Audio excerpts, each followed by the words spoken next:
إن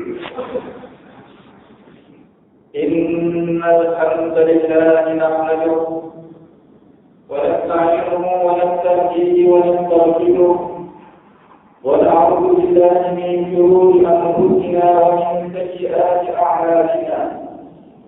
من يهد الله فلا مضل له ومن يضلل فلن تجد له وليا مرشدا.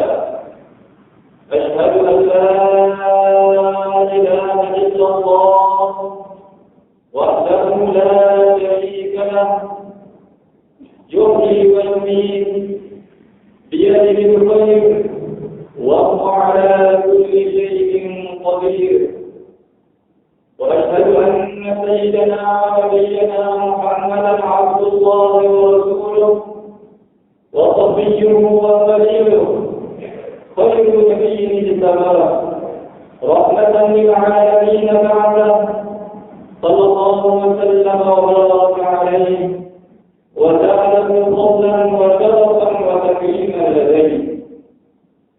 أما بعد فيا عباد الله اتقوا الله حق تقاته. قال الله عز وجل: يا أيها الناس اتقوا ربكم إن زلزلة الساعة شيء عظيم.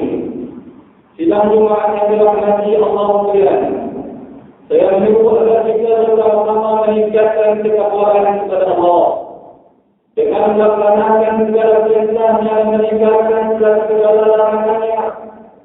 Perbanyakkan zikir, mengingati Allah Subhanahu wa Ta'ala dan berselawat ke atas junjungan yang sangat mulia Rasulullah sallallahu alaihi wasallam dan berusaha untuk mempelajari sunnah baginda sallallahu alaihi wasallam dan mempraktikkannya sedikit demi sedikit.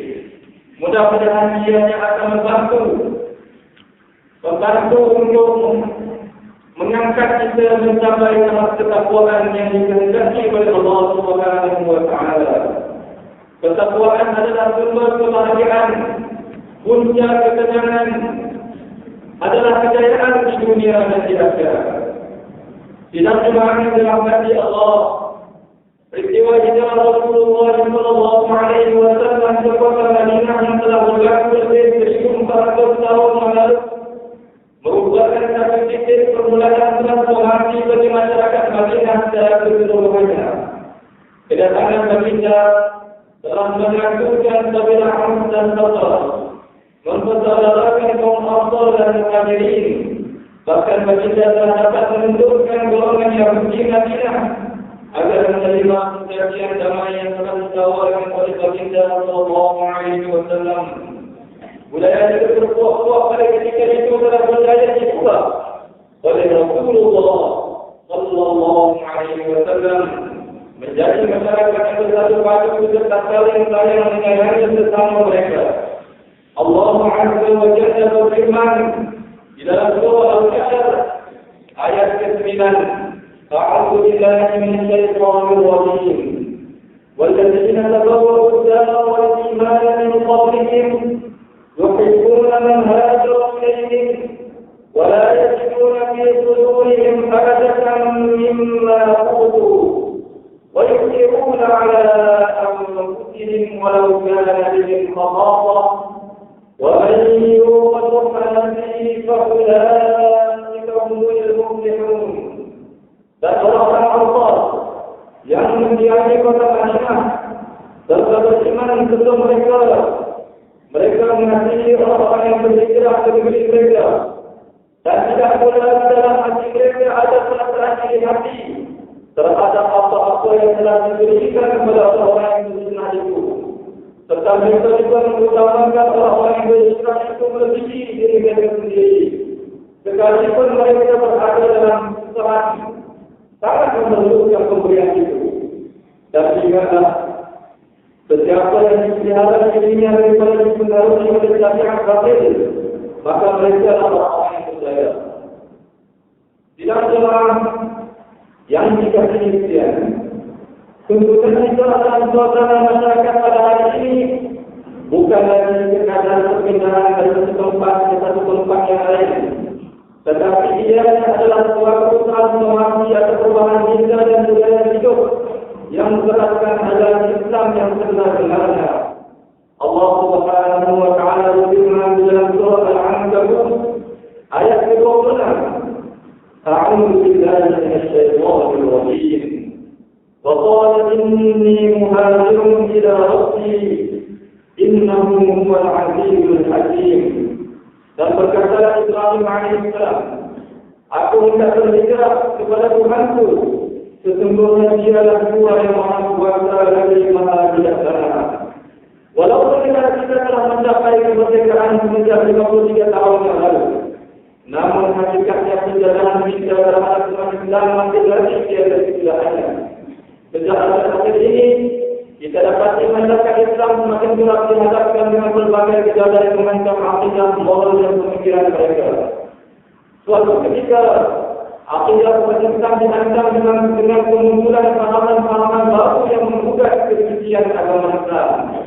Dalam masa yang sama, kebutuhan akhlak di kalangan masyarakat Islam khususnya muda-mudi pada hari ini semakin membimbangkan.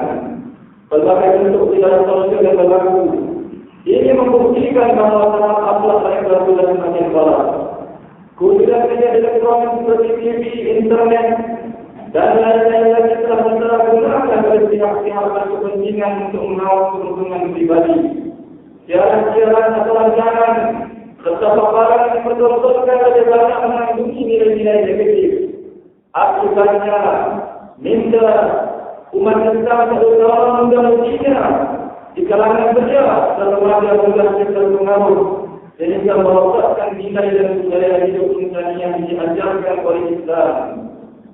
Oleh kerana itu, semangat hijrah pada tahun ini seharusnya dapat diterjemahkan dalam mentransformasikan atau merubah minda umat Islam terlebih dahulu agar kembali mentaati segala ajaran yang telah dibawa oleh junjungan besar Rasulullah sallallahu alaihi wasallam.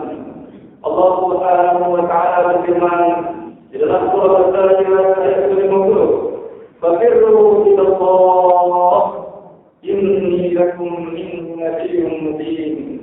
Katakanlah wahai Muhammad kepada mereka, segeralah kamu kembali kepada Allah. Berlarilah kamu kepada Allah dengan bertaubat dan taat. Sesungguhnya aku dibutuhkan oleh Allah kepada kamu sebagai pemberi amalan yang nyata. Tidak jemaah yang dikasihi sekalian. Usaha transformasikan umat seharusnya mencakupi 3 ruang lingkup utama yang tidak terkalahkan oleh kehidupan seharian manusia. Yaitu pertama, transformasi atau perubahan ekonomi. Yang kedua, perubahan nilai dan budaya masyarakat. Yang ketiga, transformasi atau perubahan siasa. Kedudukan kemudian ekonomi umat Islam pada hari ini secara umumnya tidaklah sebaik ekonomi bangsa-bangsa yang lain. Beberapa kajian juga mendapati bahawa ekonomi umat Islam ini berada pada tahap yang membimbangkan. Keadaan ini jika tidak diperbaiki dengan segera akan diambil kesempatan oleh kuasa luar untuk mengeksploitasi atau menindas ekonomi umat Islam. Ini sudah tentu akan memberikan kesan yang besar kepada kuasa politik umat Islam, di mana akhirnya mereka akan tercundang dan tersinggir dari arus utama dunia yang lain kita. Oleh itu,